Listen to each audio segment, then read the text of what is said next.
اللہ اکبر۔ سیدنا علی مرتضیٰ رضی اللہ تعالیٰ عنہ سے کسی نے پوچھا نا، یہی تو ایمان ہے۔ اللہ اکبر۔ کسی نے پوچھا حضرت اگر کسی انسان کو کسی ایسے کمرے میں بند کر دیا جائے جس کا کوئی دروازہ نہ ہو، کہاں سے رزق آئے گا اس کے پاس؟ کہاں سے رزق آئے گا؟ کیا خوب بات فرمائی امام اہل سنت سیدنا علی مرتضیٰ رضی اللہ تعالیٰ عنہ نے۔ فرمایا جس دروازے سے، جس سوراخ سے، جس جگہ سے موت کا فرشتہ آ سکتا ہے، اسی جگہ سے پھر رزق والا فرشتہ بھی آ سکتا ہے۔ آخر کسی کو جہاں بھی بند کیا ہے، تم کہتے ہو دم گھٹنے سے جان نکل گئی، آخر فرشتہ کہیں سے تو گیا ہے نا، جس نے جا کے روح کو قبض کیا۔ کیوں جی گیا ہے فرشتہ؟ یہ آپ نے تو نہیں قبض کیا، کس نے کیا ہے؟ فرشتے نے کیا ہے نا۔ تو فرمایا اگر روح قبض کرنے والا فرشتہ بند جگہ پہ جا سکتا ہے تو فرمایا بند جگہ پہ رزق پہنچانے والا فرشتہ بھی جا سکتا ہے۔ تم اپنا ایمان تو مضبوط کرو۔ فرمایا نحن قسمنا بینہم معیشتہم فی الحیات الدنیا۔ حق تعالیٰ فرماتے ہیں دنیا کی زندگی میں رزق ہم تقسیم کرتے ہیں۔ کون ہے رزق دینے والا؟ اور دوسرے مقام پر فرمایا وَمَا مِن دَابَّةٍ فِي الْأَرْضِ إِلَّا عَلَى اللَّهِ رِزْقُهَا وَيَعْلَمُ مُسْتَقَرَّهَا وَمُسْتَوْدَعَهَا كُلٌّ فِي كِتَابٍ مُبِينٍ۔ زمین پر کوئی جاندار ایسا نہیں جس کا رزق اللہ کے ذمے نہ ہو، اور حق تعالیٰ تمہارے عارضی ایڈریس بھی جانتے ہیں اور مستقل ایڈریس بھی جانتے ہیں۔ اللہ جانتے ہیں تمہارے عارضی ایڈریس کیا ہے اور مستقل ایڈریس، سب اس کے علم میں ہے۔ تو رزق کس کے قبضہ ہے؟ قدرت میں۔ ہم بیٹھے تبصرے کر رہے، فلانا نہ آتا نا جی کام تو ہو گیا تھا، سودا تو ہو گیا تھا۔ وہ جو کالے منہ والا آیا نا جی بیچ میں، وہ کالی زبان والا آ گیا اور پتہ نہیں کیا کیا جملے بولتے ہیں۔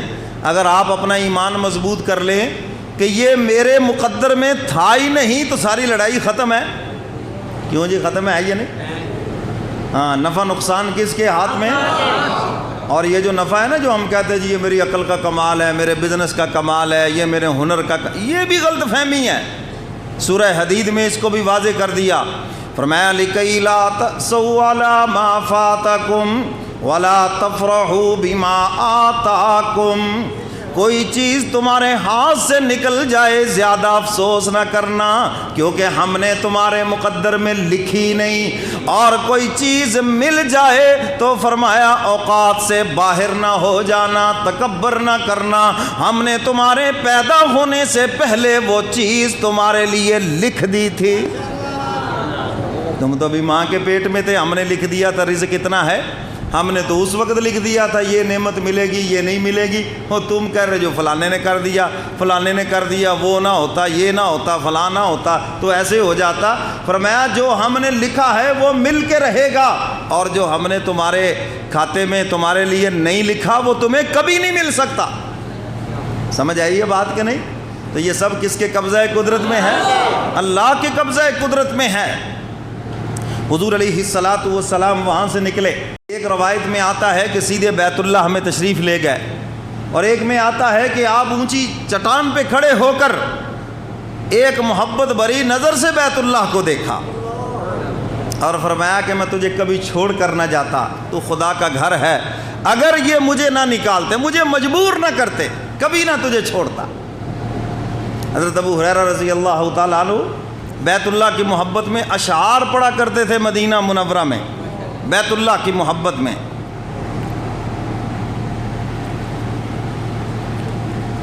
اور ایک روایت میں ہے کہ حضور تشریف لے گئے اور جو چابی بردار تھا اس سے جا کے فرمایا کہ بیت اللہ کھولو اور مجھے جاتے ہوئے آخری مرتبہ 2 نفل پڑھ لینے دو۔ میں نے کہا یہ کیسے ہو سکتا ہے، یہ کیسے ہو سکتا ہے، میں نہیں پڑھنے دوں گا۔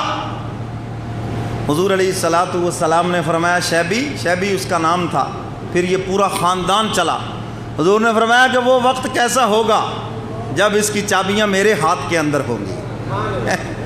اور پھر وہ وقت آیا جب فتح مکہ ہوا، میرے محبوب تشریف، میں لاؤ چابی، وہی شیبی چابی لے کر آیا۔ حضور علیہ الصلاۃ والسلام نے فرمایا شیبی وہ تیرا اخلاق تھا، وہ تیرا کردار تھا، محمد کا اخلاق بھی دیکھو۔ آج مکے کو میں نے فتح کیا ہے، لو تم نے تو 2 نفل نہ پڑھنے دیے، میں تمہیں بیت اللہ کی چابی دیتا ہوں، اور یہ بھی نصیحت کرتا ہوں کہ اس چابی کو کوئی تم سے نہ لے، اور یہ چابی تمہارے خاندان میں قیامت تک رہے گی، قیامت تک رہے گی یہ چابی تمہارے خاندان، آج تک نسل در نسل چلی آ رہی ہے۔ تو میرے محترم سامعین، حضور نے محبت کی نظر سے دیکھا تو حضرت ابو ہریرہ رضی اللہ تعالیٰ عنہ بیت اللہ کی محبت میں اشعار پڑھتے